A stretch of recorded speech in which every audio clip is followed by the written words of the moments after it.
Hi friends, welcome to my channel Chris's kitchen recipe. இன்றைக்கி நம்ம ரொம்ப டேஸ்டியான பன்னீர் மிளகு வறுவல் எப்படி பண்ணுறது தான் பார்க்க போகிறோம். இதை நீங்கள் சாதத்து கூட, பிரியாணி, புலாவ் கூடலாம் வச்சு சாப்பிட்றதுக்கு ரொம்பவே நல்லாயிருக்கும்.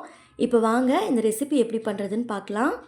ஃபஸ்ட்டு இந்த ரெசிபி பண்ணுறதுக்கு ஒரு பவுலில் 1/4 கிலோ அளவு பன்னீரை சின்ன சின்ன பீஸாக கட் பண்ணிவிட்டு சேர்த்துக்கோங்க. இது கூடவே 1 டேபிள் ஸ்பூன் கார்ன்ஃப்ளவர் மாவு சேர்த்துக்கோங்க. 1/4 டீஸ்பூனுக்கும் கம்மியாக உப்பு சேர்த்துக்கோங்க. இப்போ இதையெல்லாம் சேர்த்ததுக்கப்புறமா கையில் இது போல் நல்லா குலுக்கி விட்டு எடுத்துக்கோங்க. நம்ம சேர்த்துருந்த கார்ன்ஃப்ளவர் மாவு எல்லாமே எல்லா பக்கமும் படுற மாதிரி நல்லா குலுக்கி எடுத்துக்கோங்க. இப்போ பாருங்கள், மாவு எல்லா பக்கமும் படுற மாதிரி நல்லா குலுக்கி விட்டாச்சு.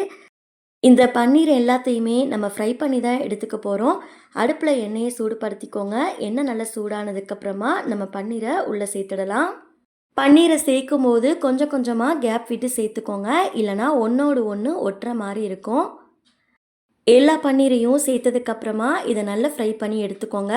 அடுப்பை ஹை ஃப்ளேம்லையும் மீடியம் ஃப்ளேம்லையும் மாற்றி மாற்றி வச்சுட்டு நல்லா ஃப்ரை பண்ணி எடுத்துக்கோங்க.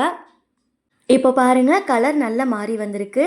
இது மாதிரி பன்னீர் நல்லா கலர் மாறி வந்ததுக்கப்புறமா இதை நம்ம வெளியில் எடுத்துடலாம்.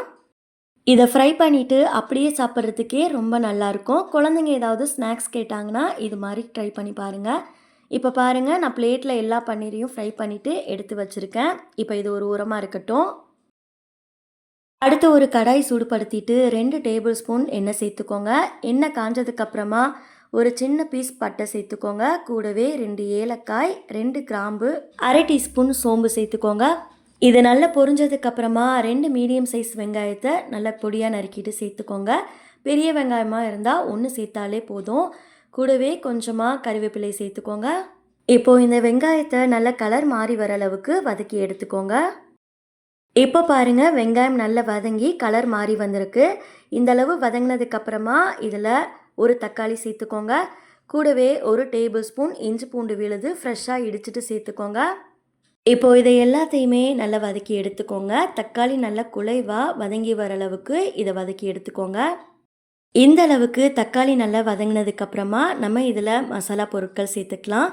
1/4 டீஸ்பூன் மஞ்சள் தூள் சேர்த்துக்கோங்க. 1 டீஸ்பூன் மிளகுத்தூள் சேர்த்துக்கோங்க. கூடவே 1/2 டீஸ்பூன் கரம் மசாலா, 1 டீஸ்பூன் மல்லித்தூள் சேர்த்துக்கோங்க.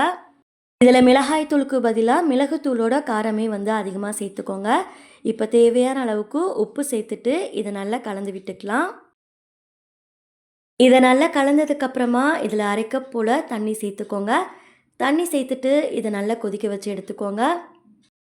இப்போ பாருங்கள், லைட்டாக கொதி வர ஆரம்பிச்சிருச்சு. இந்த டைமில் நம்ம ஏற்கனவே எண்ணெயில் ஃப்ரை பண்ணி வச்சுருந்த பன்னீரை உள்ளே சேர்த்துடலாம்.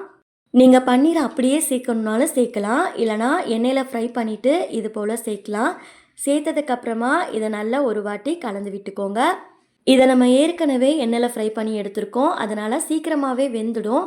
இதை நல்லா கலந்ததுக்கப்புறமா மூடி போட்டு ஒரு 2 நிமிஷத்துக்கு இதை வேக வச்சு எடுத்துக்கோங்க. 2 நிமிஷம் ஆனதுக்கப்புறமா இதை நம்ம ஓப்பன் பண்ணிடலாம்.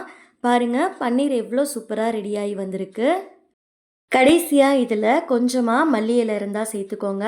மல்லி இலை சேர்த்ததுக்கப்புறமா இதை நல்லா ஒரு வாட்டி கலந்துக்கோங்க. அவ்வளோதான், பன்னீர் மிளகு மசாலா சூப்பராக ரெடி ஆகிடுச்சு.